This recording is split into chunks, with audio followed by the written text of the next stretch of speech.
Hari ini kita akan belajar kembali kebenaran firman Tuhan.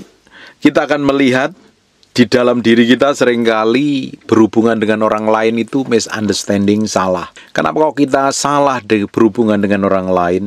Karena salah komunikasi, salah nangkep apa yang dimaksud orang lain. Ketika salah tangkap, kita punya pemikiran yang berbeda, kita punya asumsi yang berbeda. Akhirnya misunderstanding, salah pengertian, ribut, gegeran, dan berantem. Kalau sudah seperti itu, kita jadi trouble loh di mana-mana. Kenapa orang itu trouble? Kenapa orang itu bermasalah dengan orang lain? Karena nggak berkomunikasi dengan baik. Nggak bisa menampung pemikiran orang lain, pernyataan orang lain dengan sikap yang bijaksana.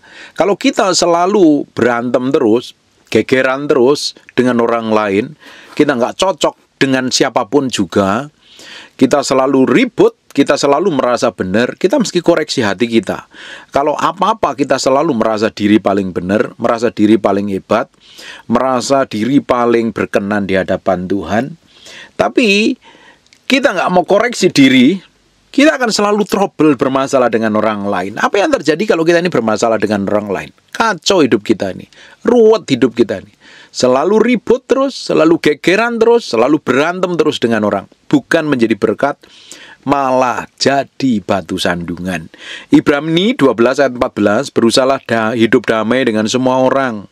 Kita disuruh hidup damai dengan semua orang. Berusahalah hidup damai dengan semua orang. Supaya apa? Menghindarin konflik ribut yang nggak penting. Kalau kita ribut dengan orang, kita kehilangan damai sejahtera. Kalau kita selisih pendapat dengan orang dan kita merasa paling benar, kita ngotot, kita kehilangan damai sejahtera. Kita kecewa, kita sakit hati, kita terluka. Kok dia nggak berbeda pendapatnya dengan saya? Berbeda pendapat itu wajar saja, karena setiap orang pendapatnya, keputusannya dipengaruhi dengan apa yang pernah dilalui di masa lalunya. Kalau ada silang pendapat, beda pendapat, sudah terima saja. Itu sebagai pengalaman yang baru dan semuanya harus diputuskan dengan musyawarah dan mufakat. Tidak harus ribut, tidak harus teriak-teriak, tidak harus gegeran. Belajar memiliki kebijaksanaan dalam bertindak dan bersikap. Supaya apa? Damai hati kita. Kalau hidup kita ini nggak damai dengan semua orang, hati kita nggak tenang kok. Hati kita ini selalu kisruh, hati kita selalu ruwet, hati kita selalu tidak ngalami kedamaian karena ada sesuatu yang mengganjal, mungkin konflik dengan orang lain, mungkin masalah dengan orang lain. Kalau sudah seperti itu ya kita harus bertobat dan berubah, mengkoreksi diri. Bapak Ibu, ketika engkau ribut dengan orang dimanapun kau ditempatkan, di lingkungan baru, tetangga baru, di gereja yang baru, di kantor yang baru, di perusahaan yang baru, kamu selalu konflik dengan orang. Kamu nggak selalu cocok dengan orang. Nggak kenaan kata orang. Nggak bisaan. Gampang marah. Ketika ada orang yang nggak sejalan dengan kamu, kamu marah dan tersinggung. Artinya ada yang salah loh di dalam diri kita. Kalau kita seperti itu, kita yang perlu bertobat. Kita yang perlu sadar diri. Kita yang perlu datang sama Tuhan untuk belajar mengkoreksi diri di hadapan Tuhan. Bapak Ibu, apa yang terjadi kalau kita memiliki sikap hati yang seperti itu? Ruwet masalahnya, bukan tambah lebih baik, tambah ruwet. Sekarang kita akan lihat bagaimana kita ini mengerti pikirannya Tuhan. Kalau kita nggak bisa mengerti pikirannya Tuhan, kita akan susah mengerti pikirannya orang. Karena apa? Hubungan kita dengan Tuhan tidak benar, pasti hubungan dengan sesama kita tidak benar.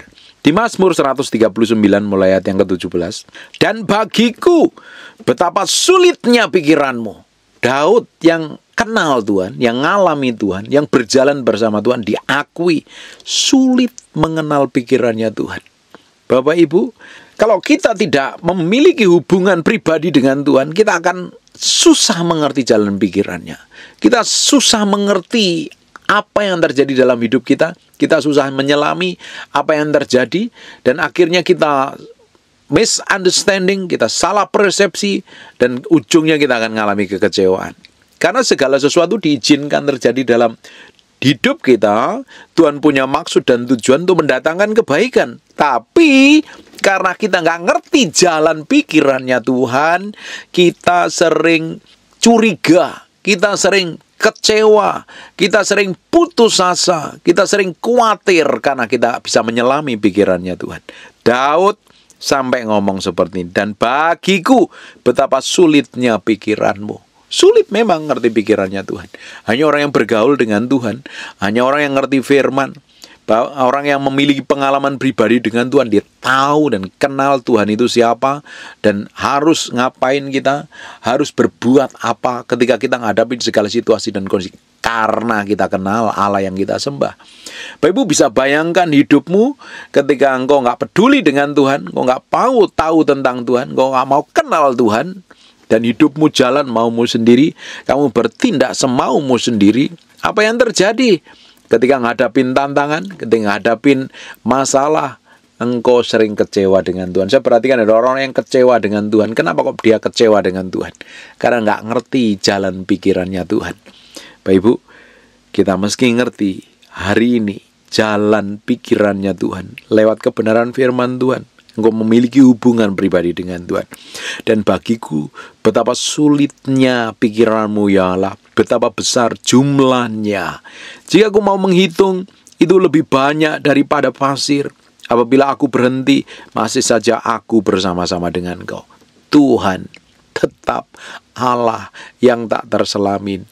Hanya disingkapkan pewahyuan. Makanya kita butuh pewahyuan untuk kenal Tuhan. Kita perlu Tuhan, kita butuh Tuhan untuk berjalan di dalam kebenaran, berjalan dalam kesucian, berjalan untuk hidup takut akan Tuhan. Bapak Ibu, kalau hubungan kita tidak benar dengan Tuhan, dapat dipastikan hubungan kita dengan orang lain pasti tidak benar. Kalau kita nggak mau ngerti firman, kita seringkali salah menafsirkan segala sesuatu yang terjadi dengan hidup kita. Tapi bisa bayangkan kalau engkau salah menafsirkan apa yang terjadi dengan hidupmu, engkau banyak kecewa dengan perlakuan orang. Kenapa kok aku ngalami seperti ini? Kenapa hal ini kok terjadi padaku? Aku kan nggak berbuat jahat sama orang. Aku kan boleh bersikap baik sama orang. Kenapa kok ini terjadi dalam hidupku? Bapak Ibu, kenapa kok bisa orang ngomong seperti itu? Kenapa orang sampai kecewa dengan Tuhan? Kenapa sampai orang nggak mau percaya dengan Tuhan? Karena tidak mengerti jalan pikirannya. Daud akuin betapa sulit mengenal pikiranmu. Kita butuh kasih karunia. Kita perlu berjalan bersama Tuhan untuk ngenalin jalannya. Bapak Ibu bisa bayangkan kalau kita ini salah persepsi terus, bertolak pandangan dengan apa yang Tuhan mau. Kita menjadi orang Kristen yang bawa belur terus loh. Kita seringkali ribut dengan orang. Kita seringkali konflik dengan pasangan. Karena apa? Misunderstanding. Nggak ngerti jalan pikirannya. Maunya apa, ditangkepinya apa. Pinginnya apa, yang diturutin apa. Kita nggak pernah tahu. Untuk mengerti jalan pikiran pasangan kita mesti banyak ngobrol, banyak komunikasi, banyak cerita. Makanya Bapak Ibu, konflik apapun juga itu sebenarnya bisa diselesaikan asal bisa dikomunikasikan dengan baik. Kenapa kok konflik itu sampai berlarut-larut? Terlalu egois, mementingkan dirinya sendiri, nggak mau melihat, nggak mau menyelesaikan dengan hikmat dan pengertian. Apa yang terjadi kalau nggak mau menyelesaikan hikmat dan pengertian? Kecewa, sakit hati, marah, benci, dendam, dan berlarut-larut, tambah hari tambah rumit, tambah rumit, tambah rumit. Belajar memberi hati di hadapan Tuhan. Belajar mendedikasikan hidup sepenuhnya di hadapan Tuhan. Mengerti jalannya. Sebab langkah kita ditentukan oleh kehendak Tuhan. Firman-Mu adalah pelita bagiku dan terang bagi jalanku. Langkah orang yang hidupnya berkenan kepadanya, berkenan di hadapan Tuhan, akan dibuat berhasil dan beruntung. Jalan terus sama Tuhan. Selama Bapak Ibu bergaul dengan Tuhan, engkau akan disingkapkan pengertian. Semakin ngerti jalan-jalannya, semakin mengerti batasannya, apa yang harus diperbuat dan apa yang tidak, apa yang boleh dilakukan dan apa yang tidak. Bapak Ibu bisa bayangkan, ketika kita ini jalan mau kita sendiri, padahal Tuhan punya tujuan yang berbeda. Terus kita melangkah ke arah yang sebaliknya. Ujungnya apa? Kita nggak didapatin menjadi hamba yang berkenan, karena kita bertindak semau kita sendiri. Seperti hubungan kita dengan pasangan kita, hubungan kita dengan orang lain. Orang lain maunya A, kita lakukan yang B. Orang lain maunya yang C, kita lakukan yang F. Apa yang terjadi? Selalu kontra, selalu berseberangan. akhirnya meruncing, akhirnya misunderstanding. Semuanya orang punya pandangan persepsi sendiri-sendiri. Bukankah Alkitab katakan orang itu benar menurut cara pandangnya sendiri? Apa yang terjadi kalau benar menurut cara pandangnya sendiri? Karena benar menurut cara pandang kita belum tentu benar di hadapan Tuhan. Tapi benar sesuai dengan firman Tuhan, itu benar menurut ketetapan Tuhan. Berjalan bersama Tuhan sesuai dengan ketetapannya, berjalan dalam pusat kehendaknya, step by step, berjalan dalam kekudusan, berjalan dalam kesucian, berjalan dalam takut akan Tuhan, hidup benar, hidup mengasihi, hidup takut akan Tuhan. Semakin hari, Bapak Ibu, semakin mengerti kehendak Tuhan. Orang yang ngerti kehendak Tuhan, dia gak mau menyakitin. Dia tahu apa yang dimaksud oleh Tuhan dalam hidupnya. Orang yang mengerti apa yang dimauin pasangannya, dia akan berusaha melakukan yang terbaik, dan dia tidak mau menyakitin, melukai pasangan hidupnya, karena dia komitmen belajar mengerti. Bahkan saya secara pribadi, dengan lirikan mata istri saya, dengan raut mukanya, saya ngerti apa loh. Kadang karena kita ini udah bergaul lama, kan sering ngobrol, sering cerita, sering bahas banyak hal, sering saling sharing satu dengan yang lainnya. Akhirnya saya ngerti apa yang ada di dalam hatinya istri saya. Nah, karena kita menjadi satu daging suami istri. Semakin ngerti, semakin bertindak hati-hati, semakin mau jadi berkat, semakin membangun hubungan yang lebih baik, semakin mau melakukan yang terbaik untuk pasangan. Nah, hidup kita dengan Tuhan seperti itu. Kalau kita mau ngerti jalan pikirannya Tuhan, Bapak Ibu harus menyelaraskan pikiranmu dengan firman. Tidak boleh berpikir benar menurutmu sendiri. Kadang orang ya, kenapa orang itu selalu konflik dengan orang lain, selalu ribut gitu, selalu pingin merasa paling benar sendiri. Karena menurut yang dipikirannya, apa yang kau lakukan benar dan orang lain salah. Dan selalu orang kan selalu pingin membenarkan dirinya dalam segala situasi, dalam segala keadaan. Karena dirinya merasa benar, dirinya merasa hebat, selalu cari kambing hitam. Nah, ujungnya ribut dan berantem, ujungnya konflik, tidak cocok satu dengan yang lainnya. Kita mesti belajar bagaimana mengkomunikasikan dengan baik segala sesuatu dengan orang lain. Kalau kita bisa mengkomunikasikan segala sesuatu dengan baik dengan orang lain, pasti hidup kita akan damai dengan semua orang. Nggak akan simpen kesel, nggak simpen dendam. Ketika ada salah persepsi, ketika ada salah pengertian, cepat diomongin, cepat dikomunikasikan. Hati kita tenang. Saya berkali-kali coba menerangkan segala sesuatu karena banyak orang misunderstanding dengan apa yang saya sampaikan. Saya jelaskan apa yang saya maksud. Kalau itu orang-orang dekat saya jelaskan karena mereka bekerja dengan kita. Maksud saya nggak seperti itu, tapi orang lain kadang nangkepnya berbeda. Makanya setiap orang itu punya daya tangkap yang berbeda-beda. Kalau daya tangkapnya rendah, seringkali nggak nangkep apa yang kita katakan. Bapak Ibu juga sama, kalau daya tangkap kita rendah dengan kehendak Tuhan, kita akan susah memahami jalan pikirannya Tuhan. Kalau kita punya daya tangkap yang rendah dengan pasangan kita atau dengan orang lain, nanti misunderstanding dan ribut ujung-ujungnya. Saling kecewa, saling sakit hati, yang paling konyol lagi, saling membenci, saling mendendam. Bapak Ibu, belajar memberi hati sepenuhnya di hadapan Tuhan. Belajar memiliki sikap hati yang benar di hadapan Tuhan untuk memutuskan segala sesuatu dengan tepat seperti yang Tuhan mau. Bersikap dengan tepat supaya semakin hari hidup kita ini semakin ngerti apa yang Tuhan mau. Kalau enggak, hubungan kita enggak berjalan dengan baik dengan Tuhan, dengan sesama pun apalagi. Dan kita akan susah mengerti kehendaknya. Bapak Ibu, Tuhan ciptakan kita dengan maksud dan tujuan. Tujuan untuk melakukan kehendaknya. Berjalan, mengikuti kehendaknya selama kita tinggal di muka bumi ini. Kita tanggung jawab dengan hidup kita. Karena Tuhan punya tujuan atas hidup kita. Kita ini berjalan setiap hari menggenapi rencananya. Bukan menggenapi rencana kita. Karena Tuhan ciptakan kita handmade, tidak pernah ada yang sama.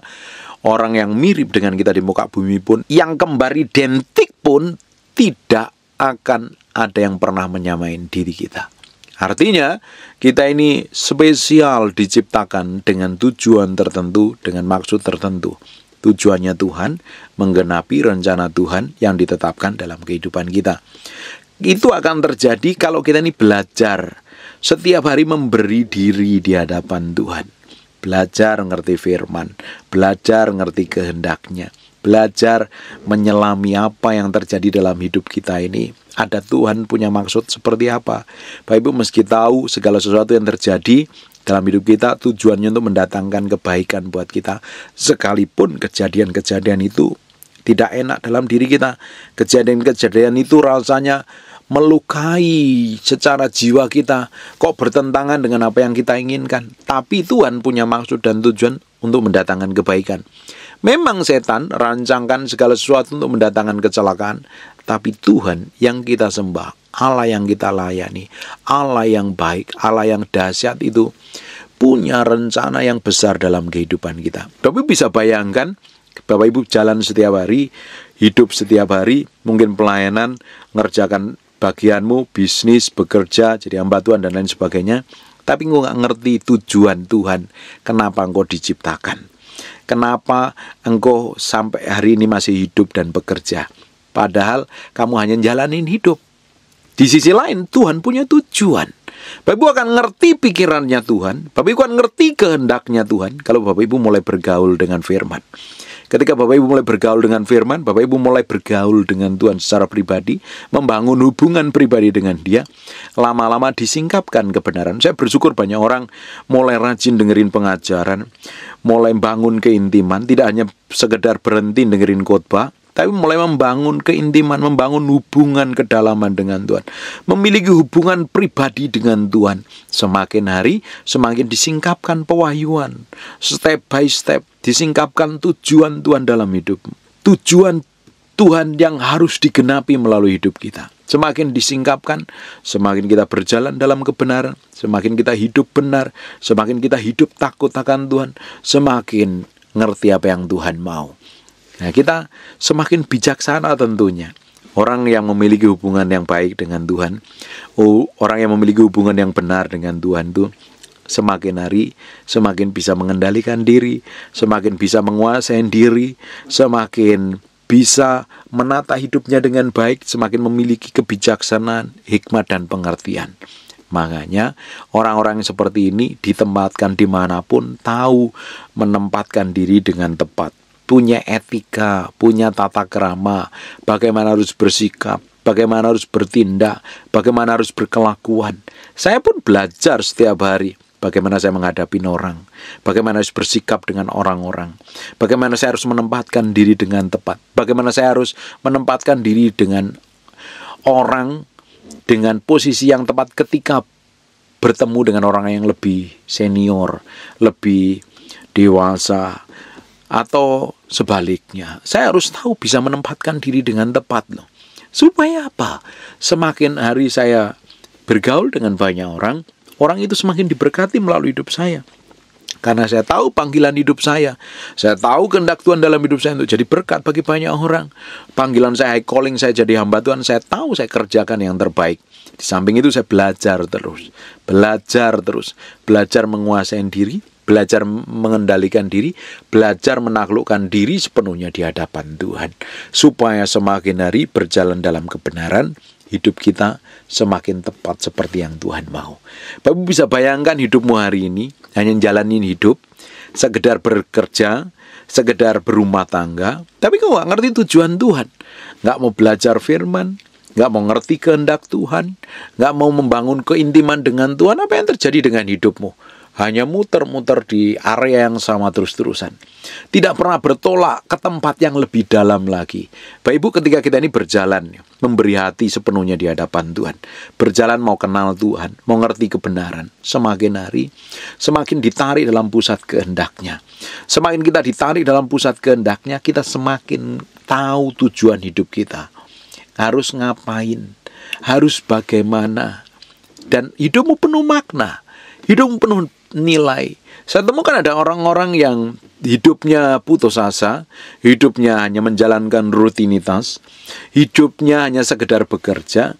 Dia nggak mempunyai nilai lebih, nggak punya value yang lebih. Padahal Tuhan mau hidup kita ini memiliki pengaruh yang lebih besar, memiliki otoritas yang lebih besar, memiliki berkat yang lebih besar tentunya. Dan semakin dibawa dalam pusat kehendaknya, semakin jadi berkat bagi banyak orang, semakin nama Tuhan dipermuliakan melalui kehidupan kita. Bapak Ibu bisa bayangkan, bertahun-tahun tetap sama. Tidak ada perubahan. Emosi labil. Ekonomi babak belur. Hubungan dengan orang ribut dan berantem terus. Hidup penuh kekecewaan. Hidup penuh luka. Hidup penuh sakit hati. Hidup konflik dengan orang, ditempatkan dengan siapapun selalu ribut. Bergaul dengan siapapun ribut. Pindah gereja manapun selalu berantem, gak cocok. Merasa dirinya paling benar. Berarti ada hal yang harus diperbaiki dalam hidup kita. Bapak Ibu, semakin kau ngerti pikirannya Tuhan, semakin kau ngerti kehendaknya Tuhan, engkau semakin tahu bagaimana bertindak, bagaimana bersikap ketika menghadapi hal-hal yang bertolak belakang dengan hal yang tidak sejalan dengan hidup kita, yang tidak sesuai dengan keinginan kita. Berapa banyak di antara kita ketika kita menghadapi banyak hal yang tidak sesuai dengan keinginan kita, kita kecewa, kita sakit hati, kita marah, kita kepahitan, kita nggak mau Tuhan-Tuhanan, yang rugi dirimu sendiri. Karena dibalik semuanya itu, Tuhan punya maksud sebenarnya untuk mendatangkan kebaikan buat kita, membawa kita hidup dalam kebenaran. Kita butuh kasih karunia untuk kenal Tuhan. Bapak Ibu, orang yang mengalami Tuhan, hidupnya diubahkan, bergaul intim dengan Tuhan, dia tahu apa yang harus diperbuat. Paulus, orang yang mengalami Tuhan, orang yang ngerti tujuan Tuhan, dia tahu panggilan hidupnya.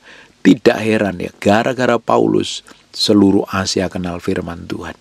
Kita belajar banyak ngerti kebenaran dari pewahyuan yang lewat Paulus, nyatakan melalui kebenaran firman Tuhan. Bapak Ibu, semakin kau berjalan dalam pusat kehendaknya, pengaruhmu semakin besar, otoritasmu semakin besar, semakin banyak orang diberkati, semakin hidupmu bernilai, memiliki dampak yang powerful dan dahsyat. Saya berdoa hari ini apa yang kita pelajari ini membuat engkau semakin pingin kenal Tuhan. Jangan pernah putus asa. Kejar Tuhan, cintai Tuhan, kasihin Tuhan. Koreksi dirimu terus. Karena orang yang kenal Tuhan, hidupnya diubahkan. Hidupnya semakin diubahkan, semakin dibawa dalam pusat kehendak Tuhan, semakin ngerti tujuan Tuhan. Dan orang-orang seperti ini dikendalikan oleh tujuan Tuhan. Kalau hidup kita ini dikendalikan oleh tujuan Tuhan, engkau gak pernah nyesal, engkau gak pernah putus asa, engkau gak pernah khawatir, engkau gak pernah menyerah. Kamu tahu apa yang harus dikerjakan, apa yang harus dilakukan. Semakin hari, semakin dibawa dalam pusat kehendaknya. Semakin pingin kenal Tuhan, semakin pingin ngalami Tuhan. Beri waktumu dalam setiap hari untuk duduk diam di kaki Tuhan. Dengerin apa yang Tuhan mau. Renungin firman, bangun keintimanmu dengan Tuhan. Mulai miliki hubungan yang dalam dengan Tuhan. Miliki hubungan dalam dimensi yang berbeda dengan Tuhan. Mengerti firman-Mu berbeda, cara berdoamu berbeda. Nanti ketika engkau mulai terjun dalam dunia marketplace, di dunia pelayanan, engkau memiliki otoritas, kuasa yang powerful. Bapak Ibu, cara tercepat untuk kita pikul salib, mati daging dan sangkal diri sebenarnya, kita belajar duduk diam di kaki Tuhan. Menyerahkan hati sepenuhnya. Bapak Ibu, kalau hari ini masih ada konflik dengan orang, masih ada nggak cocok dengan orang lain, selesaikan. Selidikin sampai dalam hatimu. Apa penyebabnya? Masalahnya di mana? Serahin sama Tuhan, serahkan. Kalau egomu yang masih menonjol, emosimu, harga dirimu, serahin sama Tuhan. Mulai ambil keputusan untuk hidup benar, untuk hidup takut akan Tuhan, untuk berjalan dalam kebenaran, untuk berjalan dalam kekudusan. Saya berdoa, semakin hari kita mempersiapkan diri kita, semakin mengalami perkara yang lebih besar. Hidupmu penuh arti, hidupmu penuh makna. Apa yang kamu sentuh, apa yang kamu kerjakan, jadi berkat bagi banyak orang. Dan tentunya nama Tuhan dipermuliakan. Amin. Tutup matamu, tutup Alkitabmu, kita berdoa. Bapak, terima kasih buat firman-Mu. Kami materaikan dengan darah anak domba, firman nempel dalam hati kami. Berhari-hari, berminggu-minggu, berbulan-bulan firman menjadi kehidupan, dan kamu berdoa. Setiap orang yang mendengar firman ini diubahkan, dijamah, dan dipulihkan Tuhan. Terima kasih Tuhan. Kamu berdoa untuk orang yang sakit dan mengalami kelemahan tubuh oleh bilur Yesus, oleh darah Yesus. Jadilah engkau tahir, jadilah engkau pulih, jadilah engkau sehat sempurna seperti sedia kala. Dalam nama Yesus berdoa dan mengucap syukur. Haleluya. Amin. And God bless you. Ku percaya mujizat, ku lihat yang telah bebas.